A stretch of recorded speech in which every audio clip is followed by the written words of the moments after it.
Hi, everyone, and welcome to today's installment of our nightly program, Politics Today.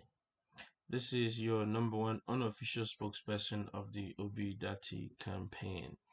Yesterday in the broadcast, I promised that we will show the poll, the ANAP NOI poll, as conducted and released on the 20th or 21st of December 2022.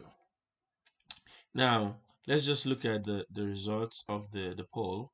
We're going to look at the current results, and then we also look at the baseline result that was released in September. So what you're looking at right on the screen now is the result that was released just a day ago. As you can see, P2B is in the lead, but with 23%. The next is 13%, which is Bola Ahmed Tinubu. The third is Atiku Abubakar, and the fourth is Rabiu Kwankwaso at 2%. So it's 23, 13, 10, and then 2%. So you can see that P2B is in the lead. But the concern here is that the undecided and those that refuse to respond are huge. The number is very high. This is about 52% of the respondents either refused to respond or are undecided. And I know that 60 days is a long time to get to the election, but that number is worrisome because it could break for anybody. It could break for the lead or the leader, or it could break for the person who is lagging. But what it shows clearly is that Peter Obi is in the lead. Now, if you go across all the geopolitical zones, starting from the north central, he is leading there massively, by, of course, high double digit. He has 24% compared to the second, who has 9%, and then third 8%, and then Rabiu Kwankwaso coming last at 1%. Now, when you look at northeast, Atiku Abubakar is leading there with 23%, so massively in the lead. However, Bola Ahmed Tinubu is close by, close second at 15%. P2B is at 8%, and Rabiu Kwankwaso at 2%. Northwest, Atiku is also leading at 17%, but closely marking him behind is Bola Ahmed Tinubu at 15% and P2B at 11%. And then lastly, but not the least, Rabiu Kwankwaso at 6%. Now, when you come to Southeast, P2B is leading by 50%. Atiku Abubakar and Bola Ahmed Tinubu at 1%, and Rabiu Kwankwaso at 0%. It could be maybe 0 point something, but it's not significant to make a whole digit. So it's at 0%. South P2B is also leading at 46%. Bola Ahmed Tinubu at 9%. Atiku Abubakar at 3%, and Rabiu Kwankwaso at 1%. And finally, in the Southwest, Bola Ahmed Tinubu is leading at 22%, but P2B is a close second at 15%. Atiku Abubakar at 4%, and Rabiu Kwankwaso at 1%. Overall, you have P2B at first, Bola Ahmed Tinubu at second, Atiku Abubakar at third, and Rabiu Kwankwaso at fourth. Now, the ANAP NOI team, they mentioned that other presidential candidates were not polled in this particular cycle. They were polled in the baseline, and I'm going to show that shortly. They were polled in the baseline, and the rest of them combined accounted for less than 1% of the respondents, and so they were not polled again. Those presidential candidates were not included again in this December poll. So let's just look at that quickly. Let's look at the baseline of September.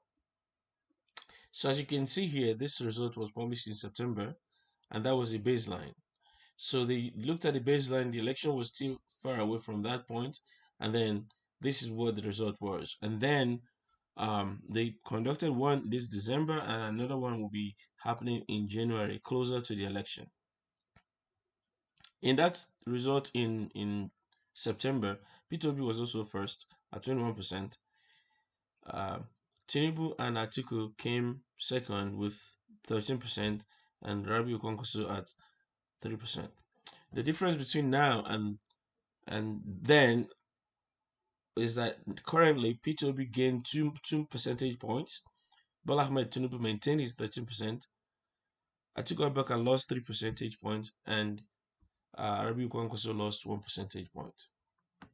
So he goes from to 2, and then Atiku from 13 to 10, and Bola Ahmed Tinubu remained at 13, while P2B went from 21 to 23. So that's an increase. Now, you can go ahead and listen to the news media and analyze the data the way you want, but why I'm bringing this up here is that we should never rest on our laurels. We should never say, oh, we are leading, we're going to do this. If you follow the US elections, the polls came out and said a particular candidate will win, but that candidate lost because the supporters rested and thought, well, we're leading, we must win.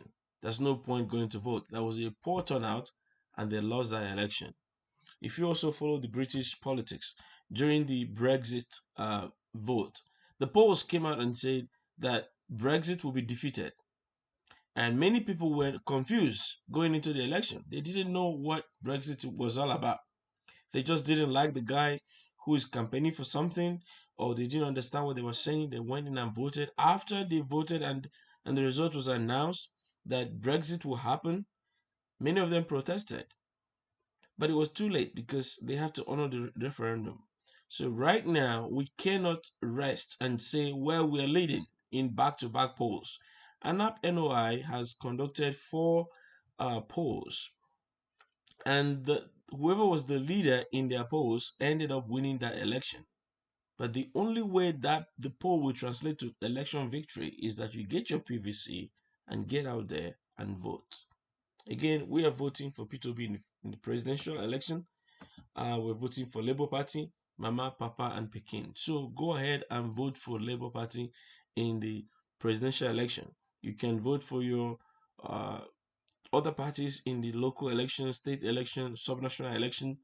But make sure you know the character of these people. Don't just go there and say, well, we are PDP, so we're voting PDP. Or we are Labour Party, so we're voting Labour Party. Or we are APC, so we're voting APC. No. Who that one help? It hasn't helped anybody till now, right? So what we're going to do is we will look at the candidates, their character, the capacity of those candidates, and decide if they are representing us, if they are speaking our voice.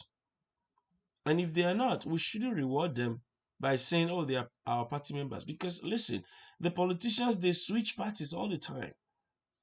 Tito B himself was in ABGA, then he was in PDP, now he's in Labour Party. So also his running mate, and so also was Atiku Abubakar. He was actually in APC in 2015, and that's how PDP went into opposition, because he left with some sitting governors, and they shifted the dynamics of that election. Tinubu was also in AD before they did the merger with ANPP to form the APC. So all of them were moving, they were mobile.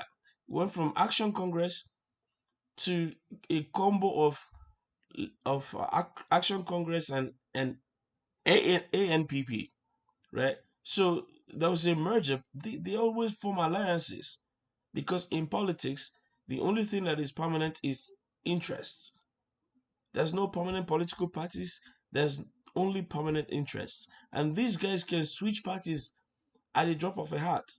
So you cannot mortgage your future saying that you are PDP, because the person you are calling, you think is your candidate in PDP or APC or Labour Party will switch, will dump that party and go to another party tomorrow. This is analogous to football fans. You say you're a Barcelona fan, or you're a Real Madrid fan, or you're Chelsea fan, or you're Man U fan, or you're Arsenal fan. The thing is, the players in those clubs, they move every January or every August, September. They move to another club, and you're still there killing yourself. having enemies, forming enemies with your friends, with your family members.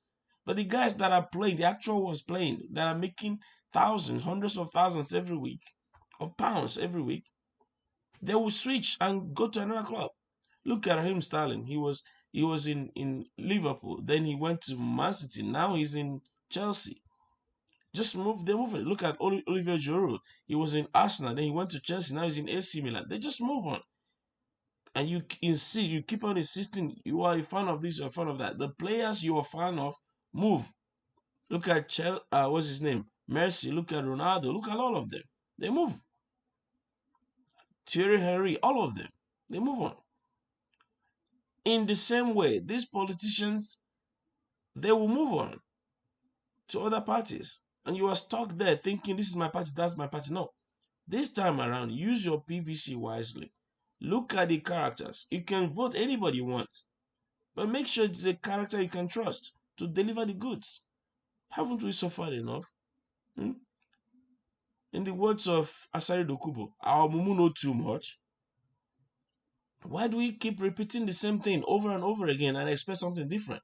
And every year we say things are hard, things are hard, things are hard. And when you have the power to change things, you don't.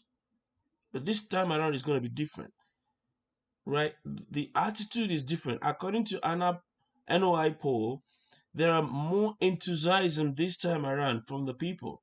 In fact, from all the geopolitical zones, more than 80% of each zone, they have their PVCs. So if you are one of those that don't have your PVC yet, please go get it and get ready to vote. Even if you don't want to vote for Labour Party, just vote. But make sure you vote your conscience. Before you cast that vote, think, if you are God, if you are going to answer the prayer for yourself, for your children, who would you put in charge of your children, in charge of their life and their affairs? Answer that prayer yourself. Because Nigerians will pray too much. This the same manner. For those of you that are Christians or Muslims, you go to mosque or you go to church, you pray. God may, give us better 2023. How will that happen? You have the power right now. Even traditionalists, they will come out and pour libation and wish for a better tomorrow. And then you now have power to cast the vote. You are now the chi, in quote, to answer that libation you are pouring for better tomorrow. Who will you cast your vote for? Will you, because of a morsel of bread, sell your conscience and sell the future of your children and mortgage them? Will you do that? All right. So let's do the right thing this time around. Vote your conscience. Vote the right candidate for the job. A candidate with capacity, with courage, with character that we can trust, we can believe in to deliver. Look at their manifestos. Of the three of them analyzed, four of them analyzed by independent bodies, the Labour Party manifesto was the best.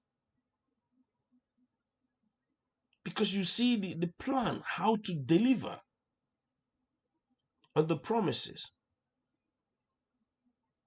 So let's get it right. Let's get it right this time around. Let's give this a try, right? We see what Baba Ahmed is doing at the universities, at the hospitals. So let's give them a try. We must hold whoever wins. It doesn't matter right now. It doesn't matter who wins. We must hold them accountable. Even if it is the will of God that I will run at some point in the future, and I do run, I want to be held responsible and accountable for what I am entrusted with. Because we leaders must be stewards, and we must be accountable to the people that have put their trust in us to deliver. We must look at where they've done it before, whether it was in primary school, in secondary school, or in their family setting, or in the village setting. Whatever responsibility they've had, how did they deliver?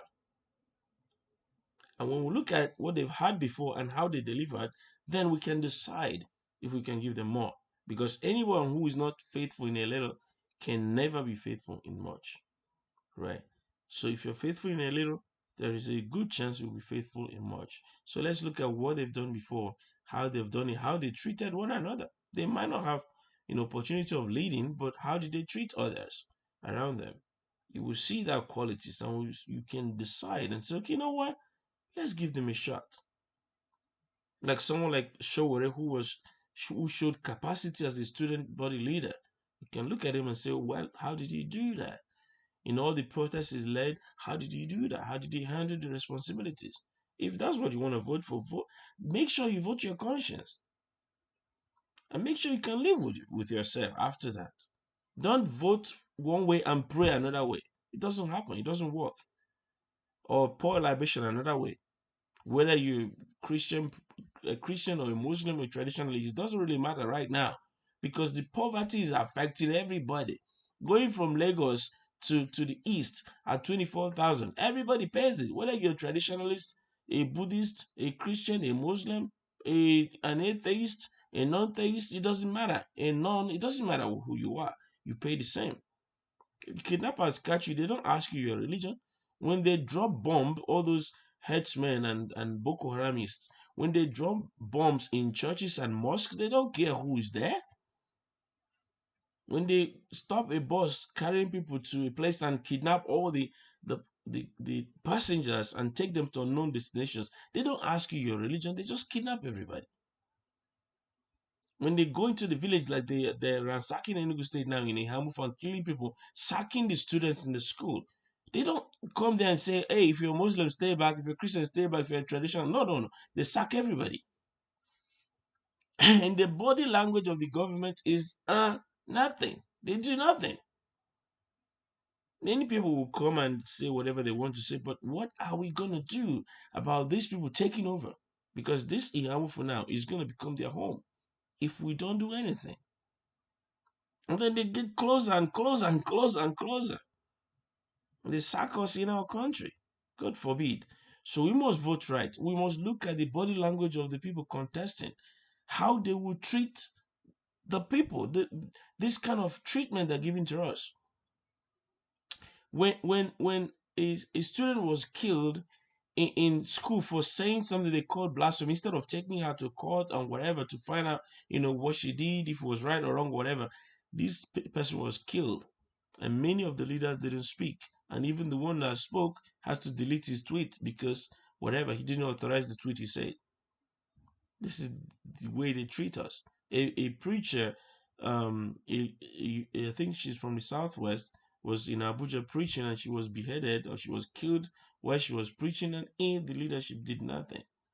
A church in Owo, Catholic church in Owo, 40 people, 50 people, I don't remember the number, were killed. Some people from my village, a man and his daughter were killed.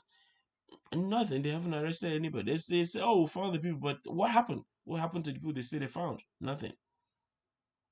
Can we continue doing this? How long? For how long? So, again, it's been yours truly, number one unofficial spokesperson of the Obi Dati campaign. Go ahead and cast your vote for Peter Obi in that square. Put your fingertip within the square. You're casting your vote for man, woman, and child. Mama, papa, and Pikin. Right? Let's get it right in 2023. Nigeria can be better. Trust me, it can be better for all of us. It doesn't matter where you are or where you travel to, there's no place like home. Let's get it right so that Nigeria will be great for all of us. Thank you. And until I come your way again, please remember to like, subscribe, share, comment. Put the comment in the comment section, right? Just put the comment there. It doesn't matter what the comment is. Like I was saying the other time, you can even scatter yarn. You can say whatever you want to say. Just let's talk, right? Let's talk, because all we want is to get Nigeria right. If it's good for all of us, our lives will be better, right? In 2015 or so, we were protesting against 97 naira per liter. Today is 290 naira per liter. In 2015, we're talking about $1 to 240 naira. Now is $1 to almost 1,000 naira. And our lives didn't change much. The salary didn't increase much. It was from 18,000 to 30,000. It wasn't that much increase, and that 30,000 can only take you from the southwest to southeast one way. Yeah, it cannot continue like that. All right, thank you, my friends, and I must